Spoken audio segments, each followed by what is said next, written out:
everyone. Thank you so much for downloading our episode for the Courage to Save podcast.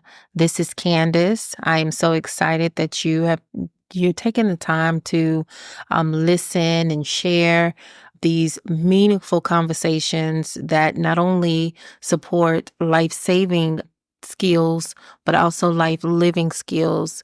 It is my pleasure to share with you guys today.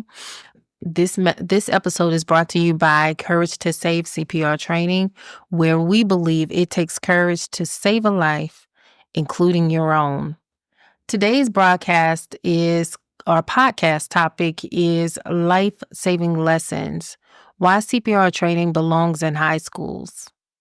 This episode explores the critical importance of teaching CPR in high schools, with cardiac arrest being one of the leading causes of death worldwide. Equipping young people with CPR skills can significantly improve survival skills or survival rates. We'll discuss the benefits, share real-life stories, and advocate for making CPR training a standard part of high school curricula. Let's get into it. So, a brief statement or statistic about CPR and the importance is this.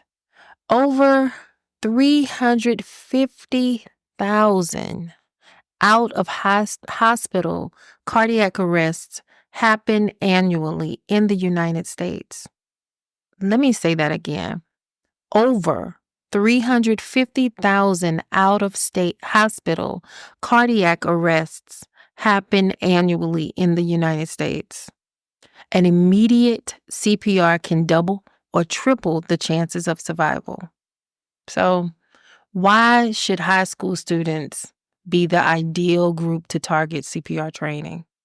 Well, early exposure builds lifelong skills. Teaching CPR in high school ensures that students carry these life-saving skills into adulthood.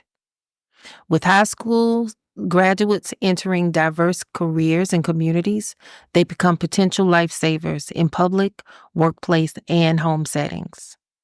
Students spend a significant amount of time in social and extracurricular activities where emergencies occur. So these are reasons absolutely why they should be getting CPR training. Well, there are also barriers to widespread CPR training in school. There's lack of funding and resources for programs, misconceptions about the complexity or time commitment of CPR training. And as a CPR instructor, I absolutely know how people may think this may take a long time, or it may take an entire day, or it may take 2 or 3 days. But in all honesty, it only takes about 4 to 5 hours. Another challenge or misconception is the challenges in integrating training into already packed school curricula, which is also why it's important to know where to put it. Of course, we can't teach CPR training in an English course, but in PE or in health classes, those are absolutely ways or places or courses rather where it can be taught. So now let's move on to real life stories. I am in Louisiana, and I am subscribed to this channel on YouTube called Black Girl Unlost. And there was a story of a young lady and a young man who were gunned down at a gas station during one of the festivals in New Orleans. While there were people running and screaming, there were others who were videoing the horrific aftermath of those 2 deaths, or 2 shootings rather. Several onlookers captured a brave 19-year-old named Daronay, and I could be messing her name up and I'm so sorry, Daronay Wilford, performing CPR on the young lady. Wilford was CPR certified while at West Jefferson High School in Harvard, Louisiana. This brave girl decided to put what she learned into action and recover the pulse of the 17-year-old girl who was gunned down. In her words, "I felt a pulse. I heard her heartbeat. That's somebody's child. I saw myself in her." Miss Wilford's bravery and compassion to act on what she's learned is an essential reason why it's important for young people in high school to learn CPR. So there are some things that are in place in many states, Louisiana being one of them. Louisiana actually requires students in grades 9 through 12 in public high school to receive relative training in CPR and the use of an AED. It also requires that the instruction be integrated into health education courses that is required for graduation. So in 2014, the Louisiana legislature took significant life-saving steps by passing HB 542, becoming the 14th state in the country requiring high schools to provide CPR and AED instruction. Since the passage of the Burke-Cobb Act, named for Burke Cobb, a Dutchtown high school student who passed away in 2012 after collapsing while playing basketball in the school's gymnasium, 26 other states have followed suit and committed to training their high school students before they graduated. Since implementation of the Burke-Cobb Act began in 2015, Louisiana schools have trained more than 325,000 high school students in this important life-saving skill, putting thousands of qualified lifesavers in our community. All right, Louisiana. Woo-hoo-hoo. To ensure schools continue to have the resources they need to turn students bystanders into lifesavers, earlier this year, the AHA, or American Heart Association, helped secure a $250,000 state appropriation for the Louisiana Department of Education. Schools can access this funding to purchase equipment and training resources. Very good, Louisiana. Let's keep it moving. Now, there are some steps for schools and communities to advocate for legislature, which requires CPR training. As I mentioned, I am a CPR instructor. My company, we had the opportunity to train students at St. Helena College and Career Academy.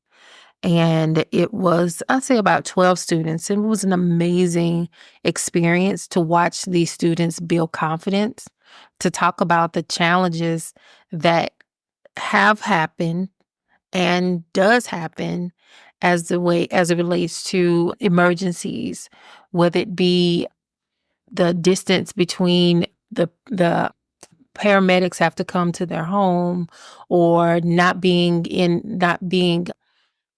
knowing rather what to do when there is an emergency. So being able to train them and to see them actually learn these skills was very gratifying. And to know that if something were to happen, not only at school, but also in their communities or at home, that they would know what to do. It's just amazing, an amazing feeling. And this past May, myself and a few other Louisianians had the opportunity to participate in the Hearts on the Hill fly-in to DC with the American Heart Association. We spoke to key legislators and asked them to support the Hearts Act and the Access to AEDs Act. So what does these acts do? So the HEARTS Act would help ensure students, staff, and visitors at elementary and secondary schools nationwide to be prepared to act in a cardiac emergency. This policy will create a grant program at the U.S. Department of Health and Human Services to support CPR and AED training, AED purchases, and the development of cardiac emergency response plans in schools. The HEARTS Act includes key provisions of the Access to AEDs Act, which was introduced in March 2023. So that was that part. So what is the emotional and social impact? CPR training instills confidence, as I've just alluded to with the students at St. Helena Career Academy. It instills confidence and reduces the fear of intervening in emergencies. It fosters a sense of responsibility and empowerment among students, just as we heard with Ms. Wilford in New Orleans. And it encourages community preparedness and resilience. So our call to action is schools must implement CPR training programs. Parents can advocate for CPR as a mandatory skill in their child's education. And students absolutely can take charge by learning CPR and advocating for its importance among peers. So what? The ripple effect is that every student trained in CPR represents a potential life saved.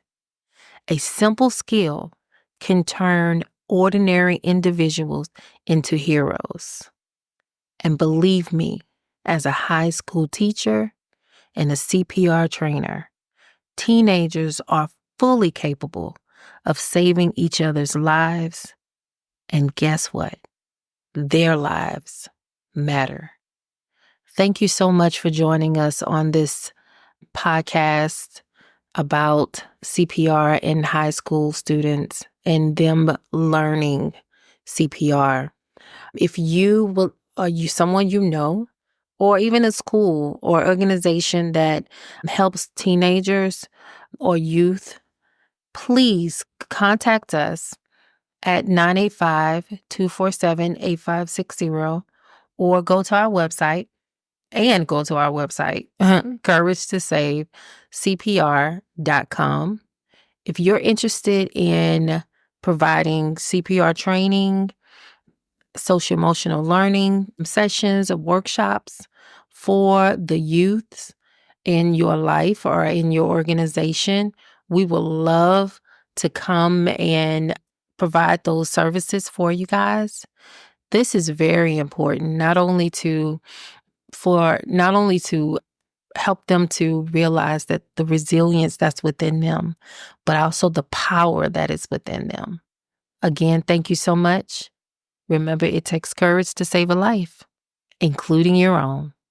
Until then.